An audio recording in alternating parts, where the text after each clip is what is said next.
Olá, eu sou a Elci, estamos de volta ao canal Mosaicos e Miscelâneas para darmos continuidade à leitura de Dom Casmurro de Machado de Assis. Hoje nós começaremos pelo capítulo 67, Um Pecado.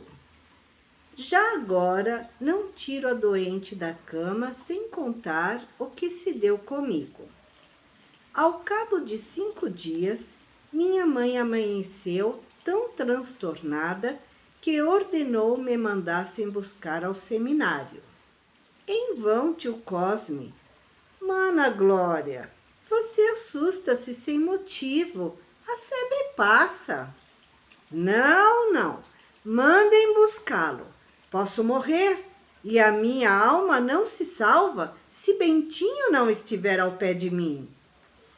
Vamos assustá-lo.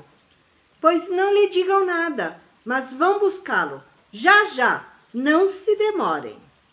Cuidaram fosse delírio, mas não custando nada trazer-me, José Dias foi incumbido do recado. Entrou tão atordoado que me assustou. Contou particularmente ao reitor o que havia e recebi licença para ir à casa. Na rua íamos calados, ele não alterando o passo do costume.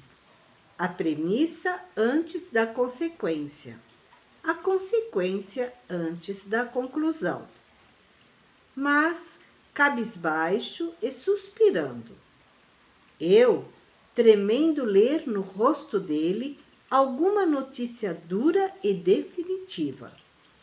Só me falara na doença, como negócio simples, mas o chamado, o silêncio, os suspiros podiam dizer alguma coisa a mais. O coração batia-me com força, as pernas bambeavam-me, mais de uma vez cuidei cair. O anseio de escutar a verdade complicava-se em mim com o temor de a saber. Era a primeira vez que a morte me aparecia assim perto, me envolvia, me encarava com os olhos furados e escuros. Quanto mais andava aquela rua dos Borbonos, mais me aterrava a ideia de chegar à casa, de entrar, de ouvir os prantos, de ver um corpo defunto. Oh, eu não poderia nunca expor aqui tudo o que senti naqueles terríveis minutos. A rua, por mais que José Dias andasse superlativamente devagar, parecia fugir-me debaixo dos pés. As casas voavam de um e outro lado, e uma corneta que nesta ocasião tocava no quartel dos municipais permanentes ressoava aos meus ouvidos como a trombeta do juízo final. Cheguei aos Arcos, entrei na rua dos Mata-Cavalos. A casa não era logo ali, mas muito além da dos Inválidos, perto da do Senado. 3 ou 4 vezes quisera interrogar o meu companheiro, sem ousar abrir a boca. Mas agora já nem tinha tal desejo. Ia só andando, aceitando o pior como um gesto do destino, como uma necessidade da obra humana.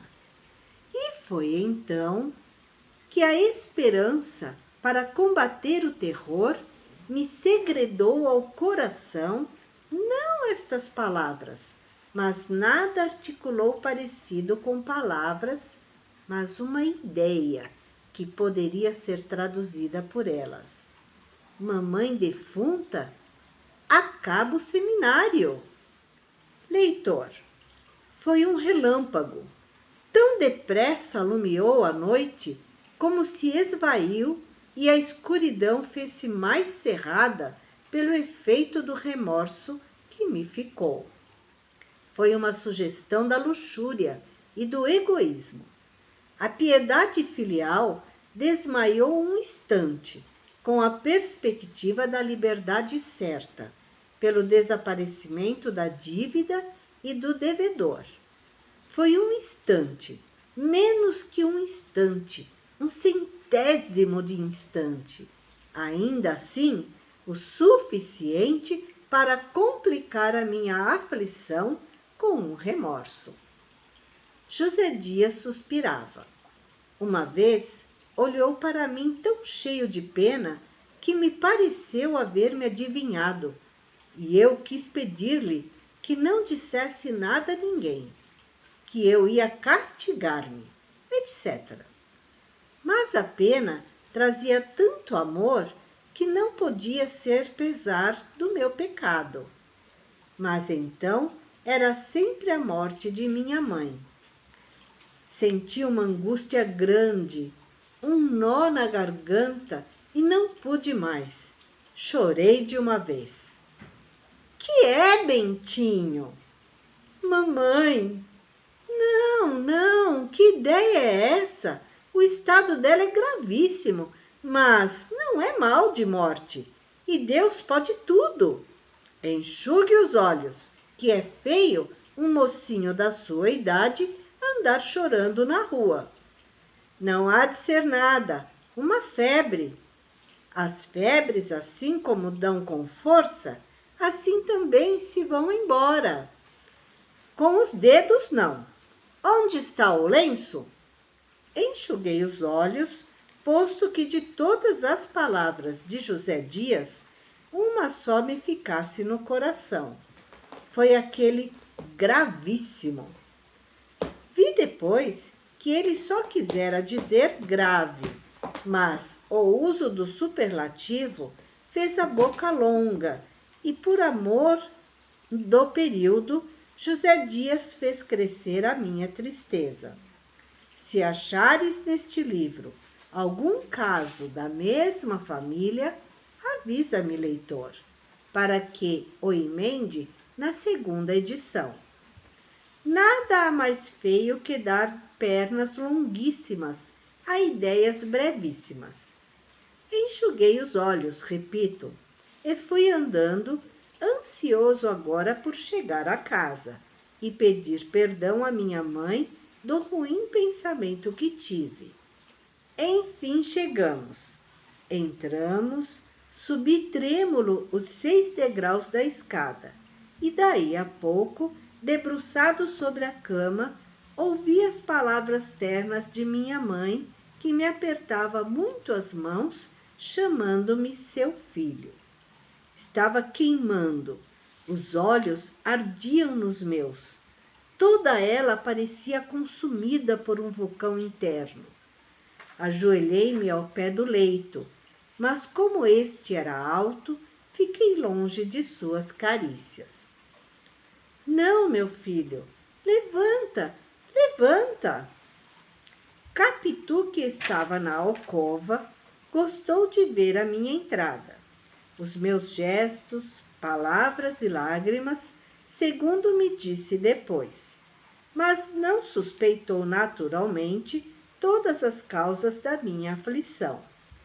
Entretanto, no meu quarto, pensei em dizer tudo à minha mãe logo que ela ficasse boa, mas esta ideia não me mordia. Era uma veleidade pura, uma ação que eu não faria nunca, por mais que o pecado me doesse. Então, levado do remorso, usei ainda uma vez o meu velho meio das promessas espirituais e pedi a Deus que me perdoasse e salvasse a vida de minha mãe. E eu lhe rezaria 2000 Padre Nossos. Padre que me lês, perdoa este recurso.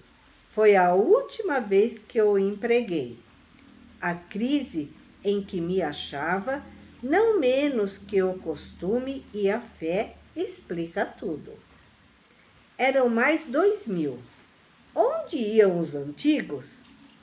Não paguei uns nem outros. mas saindo de almas cândidas e verdadeiras, traz promessas, são como a moeda fiduciária. Ainda que o devedor não as pague, vale a soma que dizem. Capítulo 68. Adiemos a virtude. Poucos teriam ânimo de confessar aquele meu pensamento da rua de Mata-Cavalos. Eu confessarei tudo o que importar à minha história.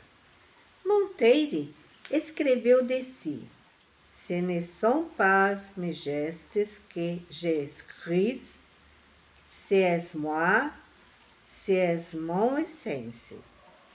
Ora, há só um modo de escrever a própria essência, é contá-la toda, o bem e o mal.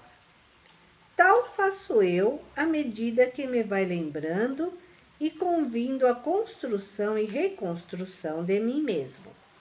Por exemplo, agora que contei um pecado, diria com muito gosto alguma bela ação contemporânea, se me lembrasse, mas não me lembra. Fica transferida à melhor oportunidade.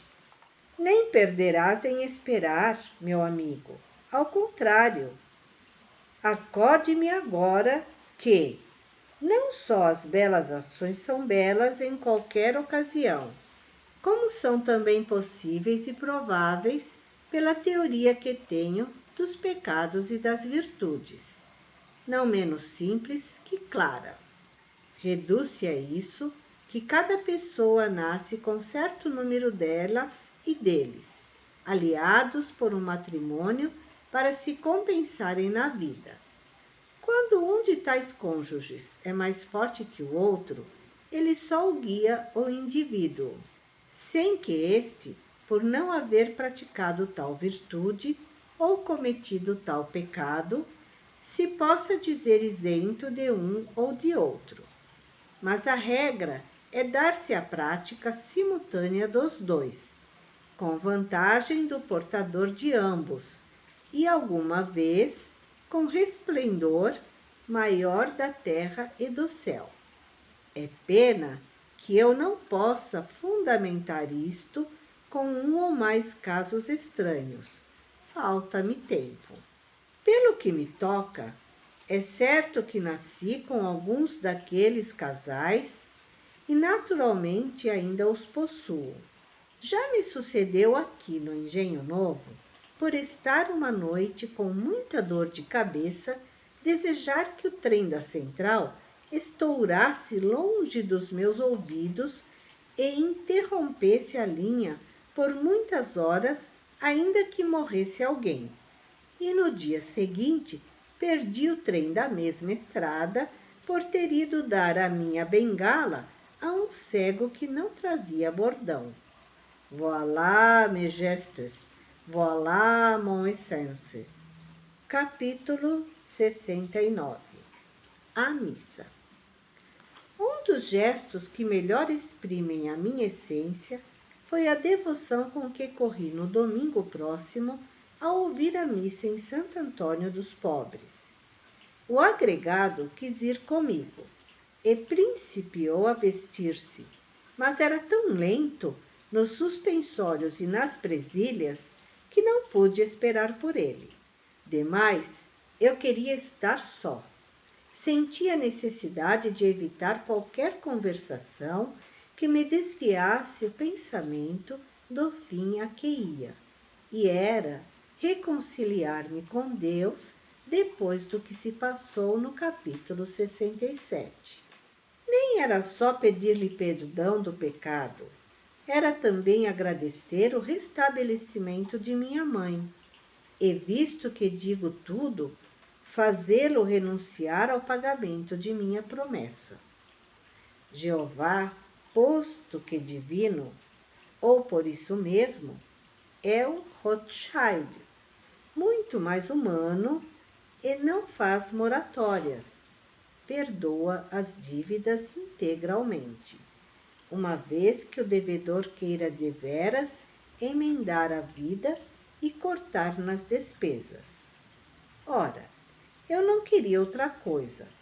Dali em diante, não faria mais promessas que não pudesse pagar, e pagaria logo as que fizesse. Ouvi a missa. Ao levantar a Deus, agradeci a vida e a saúde de minha mãe. Depois pedi perdão do pecado e relevação da dívida. E recebi a bênção final do oficiante como um ato solene de reconciliação. No fim, lembrou-me que a igreja estabeleceu no confessionário um cartório seguro e na confissão o mais autêntico dos instrumentos para o ajuste de contas morais entre o homem e Deus. Mas a minha incorrigível timidez me fechou essa porta certa. Receei não achar palavras com que dizer ao confessor o meu segredo. Como o homem muda, hoje chego a publicá-lo. Capítulo 70. Depois da missa. Rezei ainda, persignei-me, fechei o livro de missa e caminhei para a porta. A gente não era muita, mas a igreja também não é grande, e não pude sair logo. Logo, mas devagar. Havia homens e mulheres, velhos e moços, cedas e chitas, e provavelmente olhos feios e belos. Mas eu não vi uns nem outros. Ia na direção da porta com a onda, ouvindo as saudações e os cochichos. No adro, onde se fez claro, parei e olhei para todos. Vi então uma moça e um homem que saíam da igreja e pararam. E a moça olhava para mim, falando ao homem, e o homem olhava para mim, ouvindo a moça. E chegaram-me estas palavras: Mas que queres? Queria saber dela, papai. Pergunte. Era a sinhazinha Sancha, a companheira de colégio de Capitu, que queria notícias de minha mãe. O pai veio a mim. Disse-lhe que estava restabelecida. Depois saímos. Mostrou-me a casa dele e, como eu vinha na mesma direção, viemos juntos.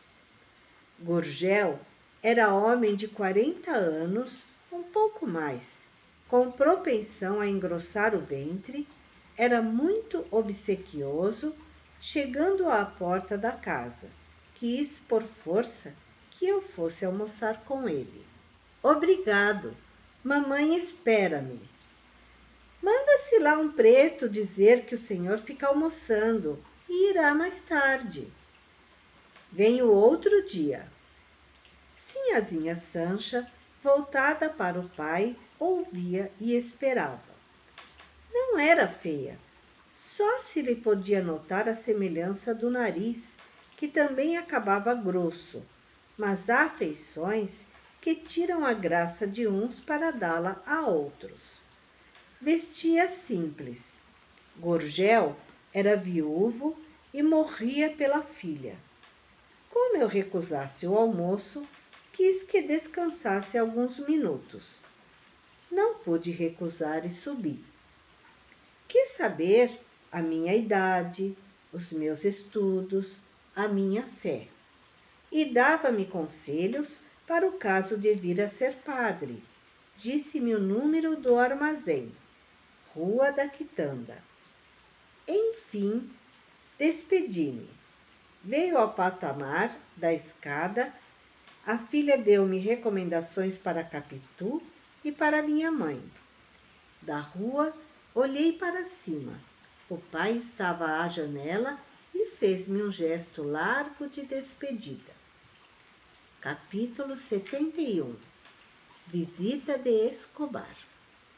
Em casa, tinham já mentido dizendo à minha mãe que eu voltara e estava mudando de roupa.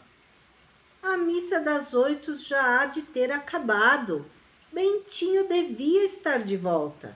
Teria acontecido alguma coisa, Mano Cosme? Mande ver. Assim falava ela, de minuto a minuto.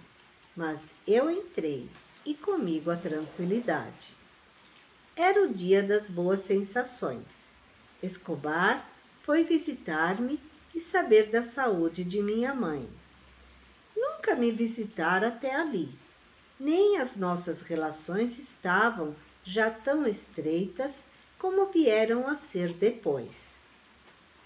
Mas, sabendo a razão da minha saída, 3 dias antes, aproveitou o domingo para ir ter comigo e perguntar se continuava o perigo ou não.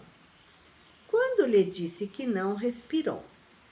Tive receio, disse ele. Os outros souberam? Parece que sim, alguns souberam. Tio Cosme e José Dias gostaram do moço. O agregado disse-lhe que vira uma vez o pai no Rio de Janeiro. Escobar era muito polido e, conquanto falasse mais do que veio a falar depois, ainda assim não era tanto como os rapazes da nossa idade. Naquele dia, achei-o um pouco mais expansivo que de costume. Tio Cosme quis que jantasse conosco. Escobar refletiu um instante e acabou dizendo que o correspondente do pai esperava por ele. Eu, lembrando-me das palavras do Gurgel, repetia-as. Manda-se lá um preto dizer que o senhor janta aqui e irá depois. Tanto incômodo? Incômodo nenhum, interveio tio Cosme. Escobar aceitou e jantou. Notei que os movimentos rápidos que tinha e dominava na aula, também os dominava agora na sala, como na mesa. A hora que passou comigo foi de franca amizade. Mostrei-lhe os poucos livros que possuía. Gostou muito do retrato de meu pai. Depois de alguns instantes de contemplação, virou-se e disse-me: vê-se que era um coração puro. Os olhos de Escobar, claros como já disse, eram dulcíssimos. Assim os definiu José Dias, depois que ele saiu, e mantenho esta palavra, apesar dos 40 anos que traz em cima de si. Nisto não houve exageração do agregado. A cara raspada mostrava uma pele alva e lisa. A testa é que era um pouco baixa, vindo a risca do cabelo quase em cima da sobrancelha esquerda, mas tinha sempre a altura necessária para não afrontar as outras feições, nem diminuir a graça delas. Realmente era interessante de rosto, a boca fina e chocarreira, o nariz curvo e delgado. Tinha o cestro de sacudir o ombro direito, de quando em quando, e veio a perdê-lo desde que um de nós lhe o notou um dia no seminário. Primeiro exemplo que vi que um homem pode corrigir-se muito bem dos defeitos miúdos. Nunca deixei de sentir tal ou qual desvanecimento em que os meus amigos agradassem a todos. Em casa, ficaram querendo bem a Escobar. A mesma prima Justina achou que era um moço muito apreciável, apesar... Apesar de quê? Perguntou José Dias, vendo que ela não acabava a frase. Não teve resposta. Nem podia tê-la. Prima Justina provavelmente não viu defeito claro ou importante no nosso hóspede. O apesar era uma espécie de ressalva para algum que lhe viesse a descobrir um dia. Ou então foi obra de uso velho que a levou a restringir onde não achara restrição. Escobar despediu-se logo depois de jantar. Fui levá-lo à porta, onde esperamos a passagem de um ônibus. Disse-me que o armazém do correspondente era na Rua dos Pescadores e ficava aberto até às 9 horas. Ele é que se não queria demorar fora. Separamo-nos com muito afeto. Ele, de dentro do ônibus, ainda me disse adeus com a mão. Conservei-me à porta a ver se ao longe ainda olharia para trás, mas não olhou. Que amigo é esse tamanho? Perguntou alguém de uma janela ao pé. Não é preciso dizer que era Capitu.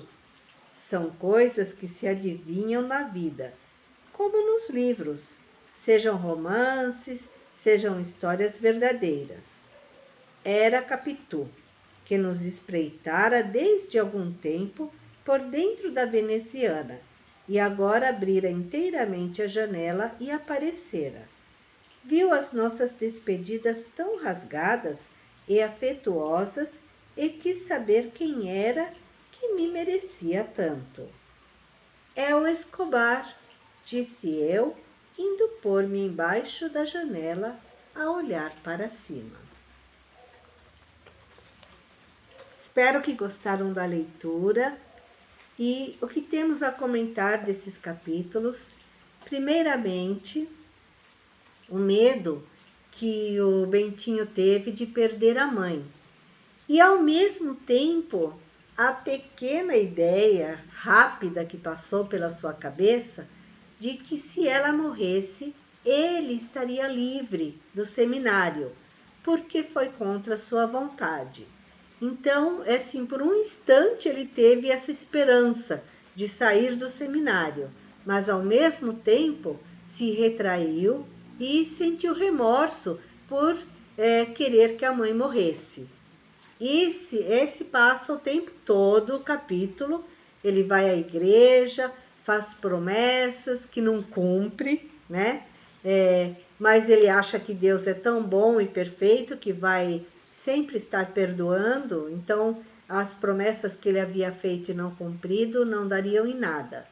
Ele diz também uma coisa legal, que é do confessionário, né, que a igreja tem e que onde as pessoas vão e contam os seus pecados, né, entre aspas, e ali é guardado em segredo. Mas ele não conseguiu encontrar palavras para poder chegar ao confessionário e dizer ao padre o que havia acontecido. Depois a gente vai ver ele chegando em casa, recebido pela mãe que estava muito aflita porque ele havia demorado por conta de estar com a amiga da Capitu, né, e o pai dela. Mas o importante, acho que é a visita do Escobar, que vai começar a mostrar para a gente esse início de amizade e que vai trazer muitas consequências nesse livro, né, na leitura. Sem dar spoilers, né, mas eles dois já começam a se sentir amigos e bem próximos, né, com essa visita do Escobar. E Capitu já começa a ficar por dentro desta amizade. Quem mereceria o Bentinho mais que ela? O Escobar? Então fica aí para a gente refletir. Espero que tenham gostado mesmo da leitura.